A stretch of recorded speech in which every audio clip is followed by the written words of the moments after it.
Bismillahirrahmanirrahim. Assalamualaikum warahmatullahi wabarakatuh.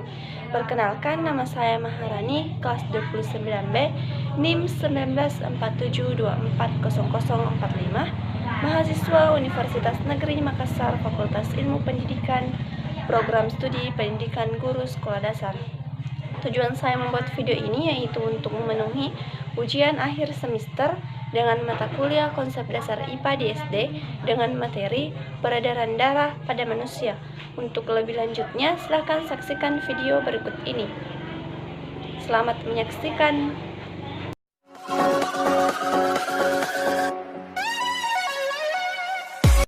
Sistem peredaran darah pada manusia.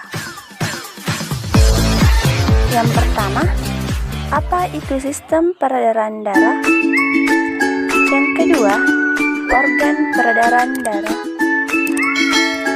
Yang ketiga, peredaran darah besar.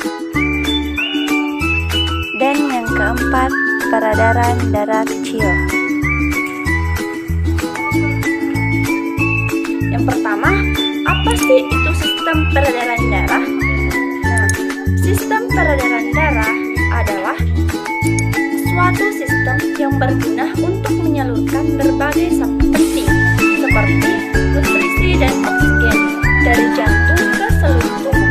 Nah, itulah tadi pengertian dari sistem peredaran darah.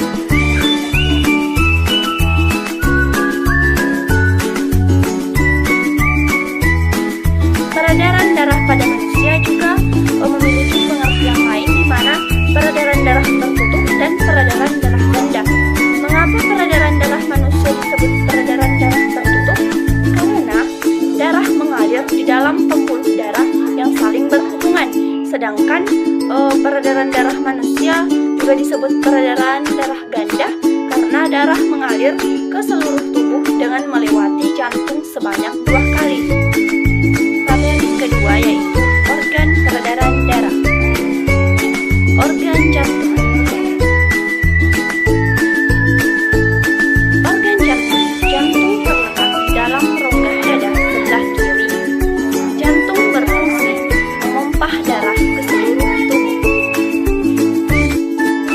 Jantung manusia terdiri atas 4 ruang.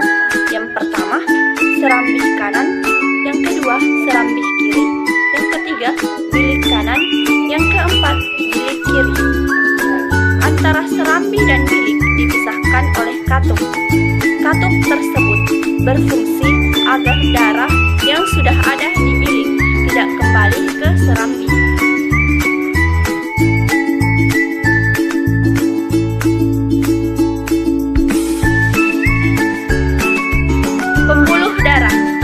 Pembuluh darah merupakan saluran tempat mengalirnya darah dari jantung ke seluruh tubuh dan dari seluruh tubuh kembali ke jantung.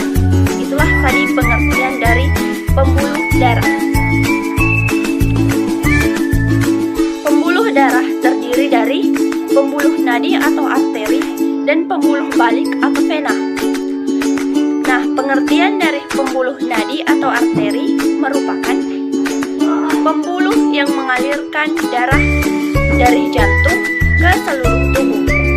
Sedangkan pengertian dari pembuluh balik atau vena, pembuluh balik atau vena merupakan pembuluh yang mengalirkan darah dari seluruh tubuh menuju jantung.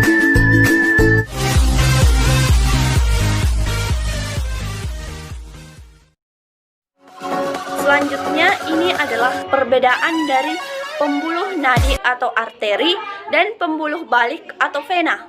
Nah, pembuluh nadi atau arteri ini terdiri atas 8 dan pembuluh balik juga ini terdiri dari 8. Dapat dilihat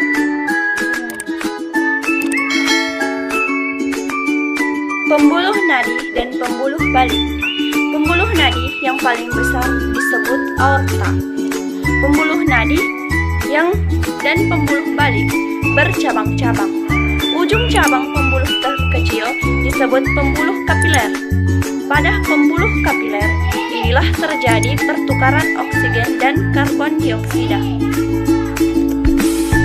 Tahukah kalian bahwa panjang seluruh pembuluh darah manusia jika dihubungkan dari satu ujung ke ujung yang lain dapat mencapai sekitar 160.000 km.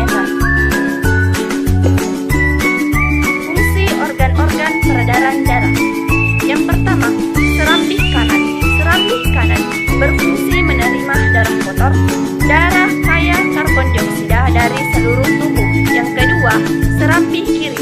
Serambih kiri berfungsi menerima darah bersih, darah kaya oksigen dari paru-paru. Yang ketiga, bilik kanan.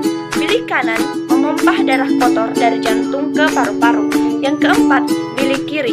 Bilik kiri memompah darah bersih dari jantung ke seluruh tubuh. Yang kelima, vena pulmonalis. Vena pulmonalis membawa darah yang banyak mengandung oksigen dari paru-paru ke jantung.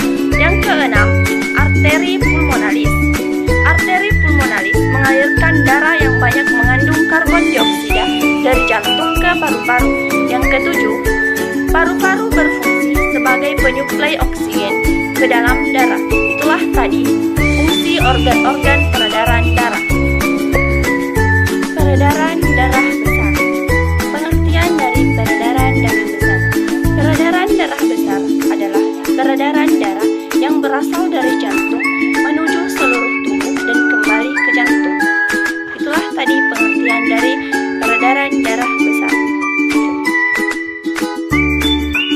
Berikut ini urutan peredaran darah besar pada manusia.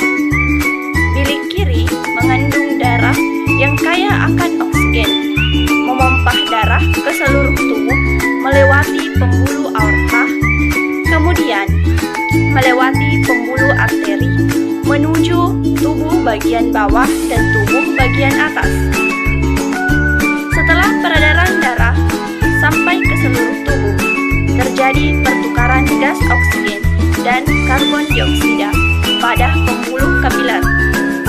Kemudian, darah yang kaya karbon dioksida kembali ke jantung melewati pembuluh vena dan sampai pada serambih kanan. Itulah tadi urutan peredaran darah besar pada manusia. Peredaran darah kecil. Pengertian dari peredaran darah kecil. Peredaran darah kecil adalah peredaran darah yang berasal dari jantung menuju paru-paru dan kembali lagi ke jantung. Itulah tadi pengertian dari peredaran darah kecil. Berikut ini urutan peredaran darah kecil pada manusia. Bilik kanan mengandung darah yang kaya akan karbon dioksida, memompah darah menuju paru-paru melewati pembuluh arteri pulmonalis. Kemudian di paru-paru terjadi pertukaran karbon dioksida dan oksigen. Kemudian darah yang kaya akan oksigen kembali ke jantung melalui pembuluh vena pulmonalis dan masuk ke serambih kiri. Itulah tadi urutan peredaran darah kecil pada manusia. Nah, itulah tadi video ujian akhir semester mengenai konsep dasar IPA di SD dengan materi peredaran darah pada manusia. Apabila ada kesalahan mohon dimaafkan. Wallahul muwaffiq ila aqwamit thoriq. Wassalamualaikum warahmatullahi wabarakatuh. Terima kasih.